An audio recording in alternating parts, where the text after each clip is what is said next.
morning, boys and girls of the internet. Today is Tuesday, July 24th, 2018. Wow, it's already 24th of July. It's been 1 month since my birthday.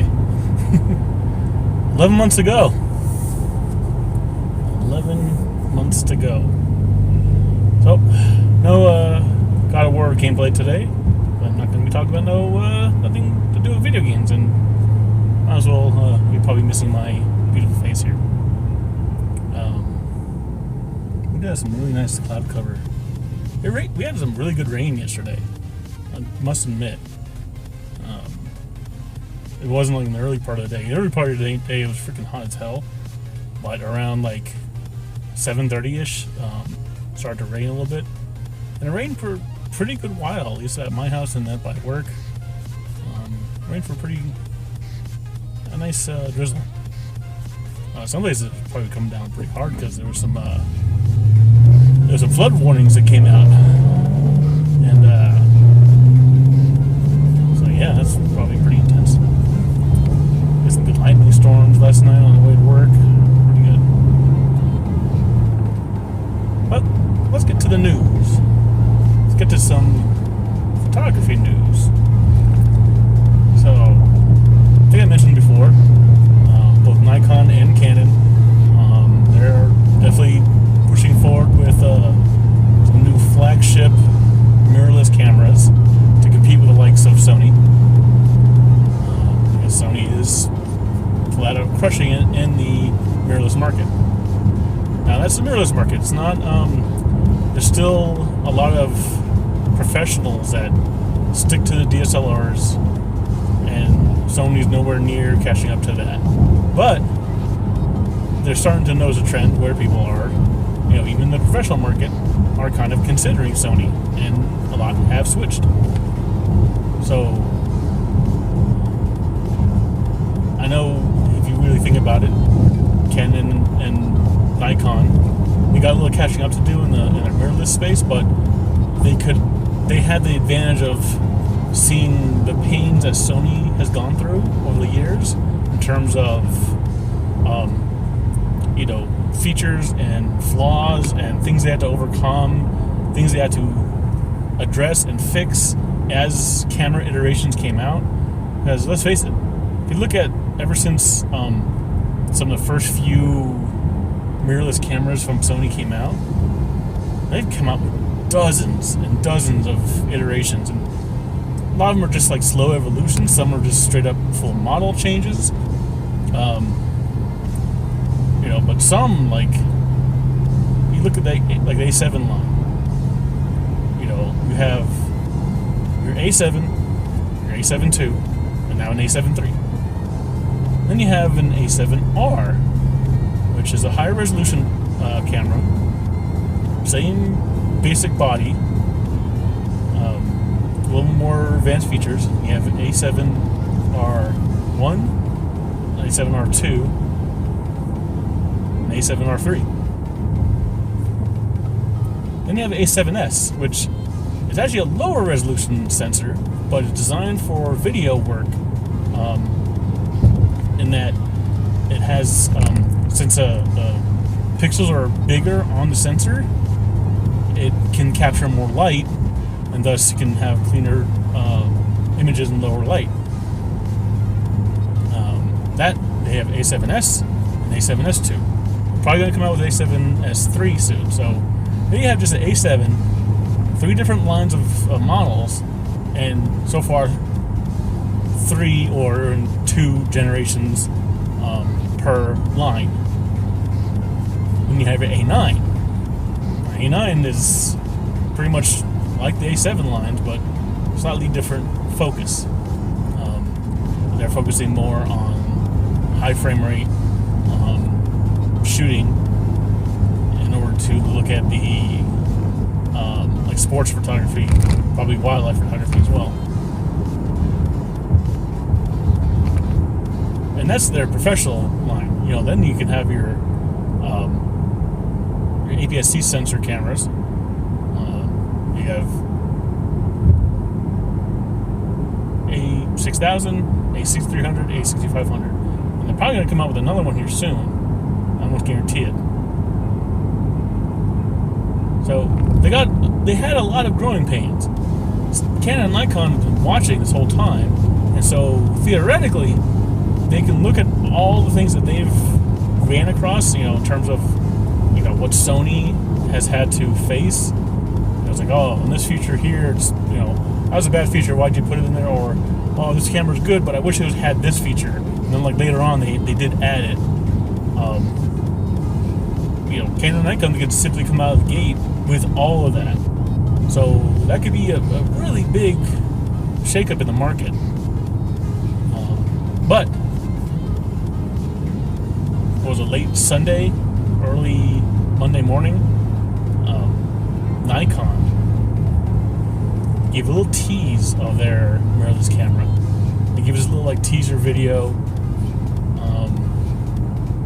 Jared Polin, who he's Frono's Photo, good photographer, great photographer actually, and really good in analyzing photography world and stuff, business wise, and he's primarily a Nikon shooter, but he would appreciate anything really.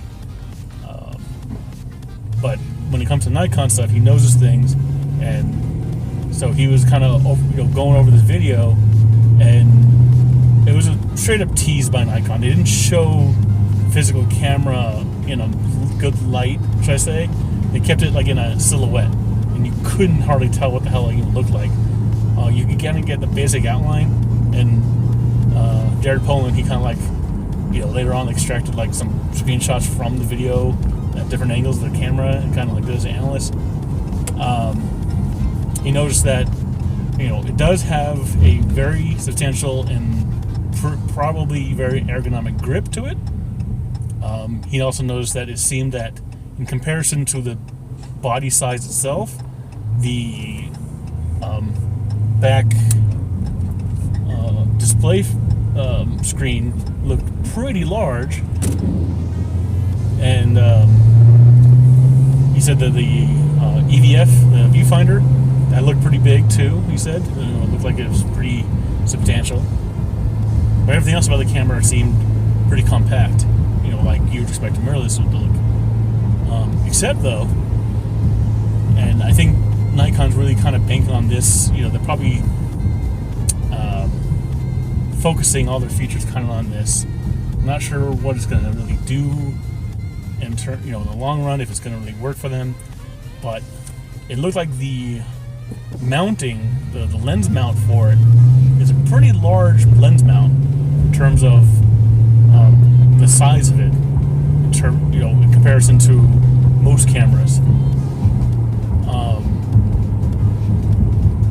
Now, of course, that also means that Nikon's going to have to make a whole new series of glass for it, which we knew that they were going to have to do anyways, because you have to deal with the whole flange distance from the lens to the sensor. But if they're going to have to make a larger lens mount, what the hell does that mean? Well, dpreview.com, they speculated that the reason for that is because, with the larger lens mount, that allows the easier physical engineering of faster glass in terms of wider aperture glass, which means you can have,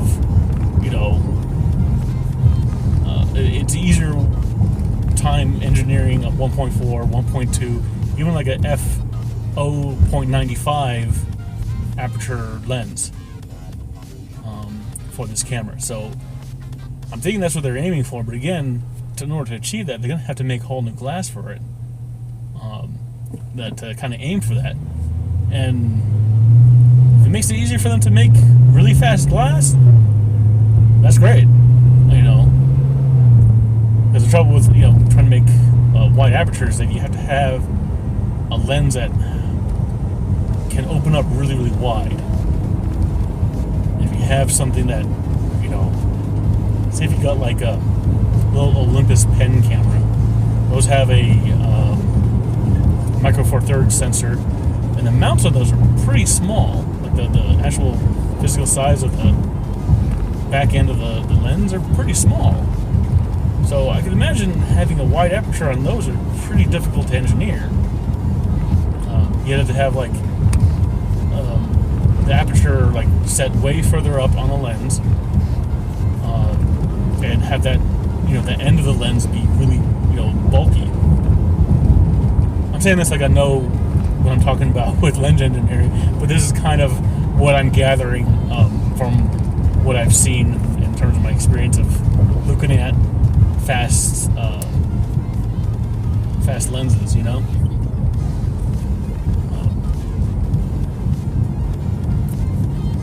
I saw all kinds of like Matt Granger. He had a video. He was reviewing a f1.0 lens, I think, one time, and the front element of that freaking lens was huge. You see this a lot also if you have like a telephoto lens, or not even telephoto, like a portrait lens, like 85 to like 105 lens, even some prime lens. If it has a very fast aperture, it has a really huge front element. Like I have a 85mm 1.4 manual focus. Now because it is manual focus, you don't have to worry about having like focus motors and stuff in there. And I'm assuming you can have that wider aperture without having to worry about other engineering stuff. But the front end of that is pretty huge and pretty, it's weighty, because it's a big piece of glass in the front of that. He was reviewing what was Sigma? Yeah, I think it was Sigma. And he came out with this, like, what they call a Bokeh Master lens. It was a 105mm f1.4. So at that range, at that focal range, a 1.4 is pretty wide. But normally when you get like a longer lens, like you'd have to. It's all had to do with like actual physics of light and how it bends inside of a lenses and stuff.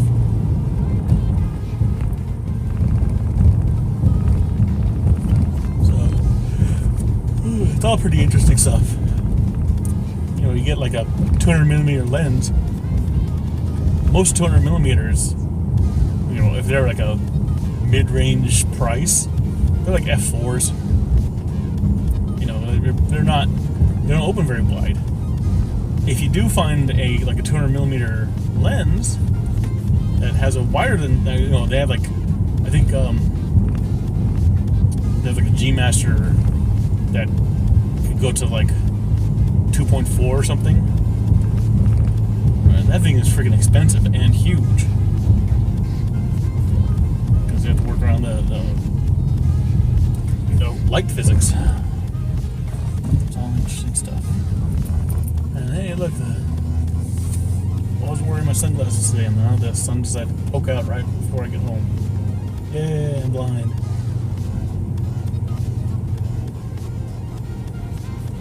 Maybe I'll pop some,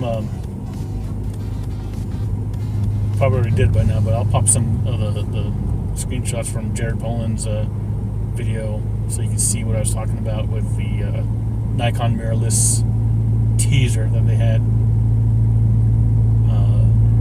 I'll link to his video as well down below. Thank you, Godding. So I think that's about it for today. Blinded. I'll talk to y'all later. Everybody have a good day. And I love you.